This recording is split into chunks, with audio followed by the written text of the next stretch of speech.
Hey y'all, I hope you are doing well. So I'm going to try to do a short video for you today. This evening, I should say. All right, first I want to introduce you to this beautiful, beautiful unit, which is almost impossible to find. Almost impossible to find. It is Bobbi Boss, and the name of it is Regan, Regan. It has the most beautiful coloration that I've ever seen in a unit, most likely. I mean, my God, it's gorgeous. Hard to find, so hard to find. I had to wait about 3 or 4 months before I could even get it. So it's by Bobbi Boss, Regan. You're gonna have problems with the parting space, because it is a HD, which is not our friend. HD lace is not your friend at all. It's a hassle, but you can I wouldn't put a lot of makeup in it. Don't do it. Don't do it. Don't do it. Do not do it. Okay. I put even lace tint, and I was terrified to do it because I've seen so many girls that their unit looks like, the lighter colored units especially, look like they threw mud in the part. It looks disgusting. So don't go overboard with that. Do not go overboard with that, okay? And I washed most of it out. All right, so that's what the parting space looks like. I don't know if you can see it. I'm wearing black. I got everything on my shirt. Everything on my shirt. But anyway, hopefully you could roll with it. So this is Regan, and she is super long. I may have to stand up and show you. Okay, goes down to like right here. I don't know if y'all can see that. Can you see that or not? I don't know if you got to see that or not. But anyway, I'm 5'10", and it comes all the way to the lowest part of my back. So she's pretty long. Very good density, not too thick, not too thin. Two comes in the front, one in the back, adjustable straps, your standard. And it's not like another Bobbi Boss that I have, which the cap is like massively gigantic and my head is drowning in it. This one is pretty comfortable.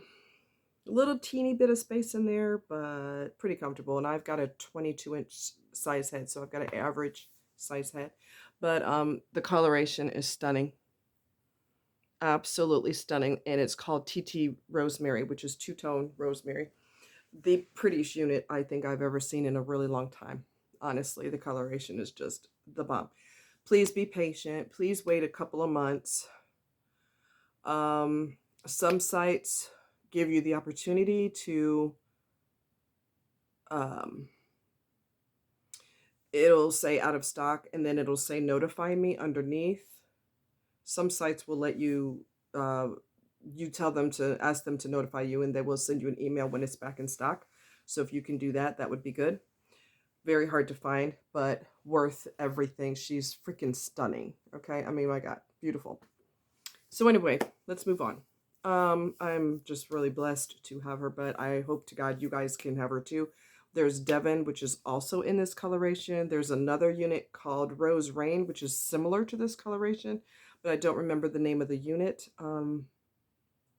Lazy Girl Approved did it, and it's like shoulder length, and it's Rose Rain is the color, and she did a review on it, but the colors are darker, like the pink is darker.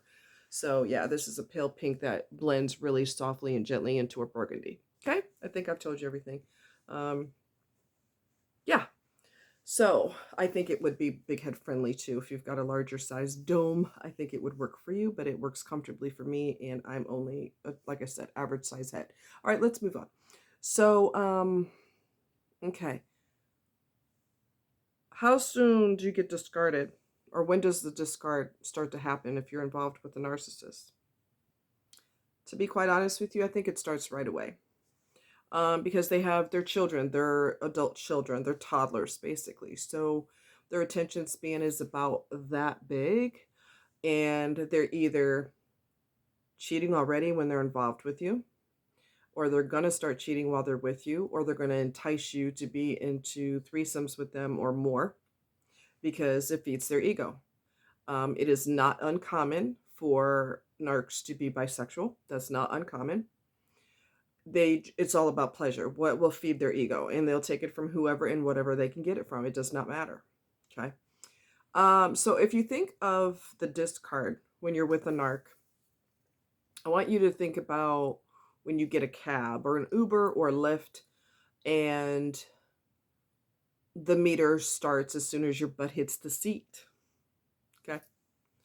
The longer the trip, the more you're going to pay, and the more the meter just keeps on going until it can't go anymore. And you being with a narc is the same principle. The meter starts running the second you meet them, if they have an intention of being involved with you right away. Now, it may be a slow boil where it takes years and years and years for them to finally discard you for good, or it may be gradual, or it may take a few months before they start to lose interest. It all depends on the situation and the person. Chances are they already have supply on the side, and they're using you. They still have more supply to use you for, so they're going to do that. Like I said, they get bored easily. They get bored easily. Have a very small attention span. So, yeah, it could take up to, I don't know, 3, 4, 5, 6, 7, 8, 9, 10 years, 14 years. It just depends. And they may have mentally withdrawn from you a long time ago, but they're just going through the motions of being with you because, you know, they have a small attention span, but as long as there's something that they can gain from you, they'll stay with you longer. So it could be short-lived, and it might not be short-lived. It depends on the person. They may marry you. They may have children with you, but they will discard you. The clock is always ticking. The meter is always running. And everything that they thought was great about you in the beginning, all of a sudden gets on their freaking nerves. Everything you do. Why do you do that constantly? Well, you liked it when we first met. Yeah, but I can't stand it now. I can't stand it now. So, you know, you cannot get them into therapy. Many of them will use excuses why they can't go to therapy. An individual that I knew said, oh, that person doesn't have a PhD, therefore they can't counsel me, which is a load of bullshit. You don't have to have a PhD to be a counselor. But that is an excuse. There was another lady that I saw her video last night, and her husband was a serial cheater / narcissist, and she tried to get them into counseling, and his excuse was, I don't need nobody to tell me how to be married. Actually, you do, because you're serial cheating, and that's not what marriage is. So obviously you need someone to tell you something. Not that it would matter. It would go in one ear and out the other. In one ear, out the other. So that's, that's what discard is. It's going to start either quickly, as in, I don't know, months, or it could take years. And it could take many years. But chances are they're playing with people on the side. That is so typical. So typical. So just know that everything that they accuse you of is not necessarily true. All the accusations are not necessarily true. They also accuse you of what they're doing, which is called projection. So basically, their accusations are basically confessions. What they're accusing you of is confessions. One narc said something to me about, you're not grateful. My response was, you must be confusing me with your ex-wife, because I've never done that. I've never been ungrateful. So I don't know where you get that from. And then I realized that that was a confession on his part, that no matter what I did, he was never going to be grateful. And that's typical of narcs too.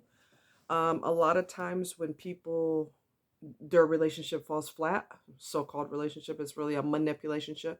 When it goes flat, they say, oh, I did this and I did that for this person. And, they just took advantage of me and this and that and the other. Right? That's what they do. The more you do for them, the more they hate you for it. They hate you for it. They resent you for it. They resent you. So yes, you could pull out a legal pad of all the problems, but the reality is, I mean, not all the, well, the problems too, but all the things that you've done for them. That's what I'm trying to say. My brain is tired. It's starting to slow down. Um, all the things that you've done for them. You could have a legal pad that's filled from the front page to the last page of all the things you've done for them. And it doesn't matter because they never appreciate it anyway. So they're pretty ungrateful. So when they call you ungrateful, that is a confession. Okay? So I'm not going to keep this too long. I just wanted to hit you with that because I saw something online that triggered that thought, and I thought I'd share it with you. All right, you guys take care. Much love. Talk to you later. Bye-bye.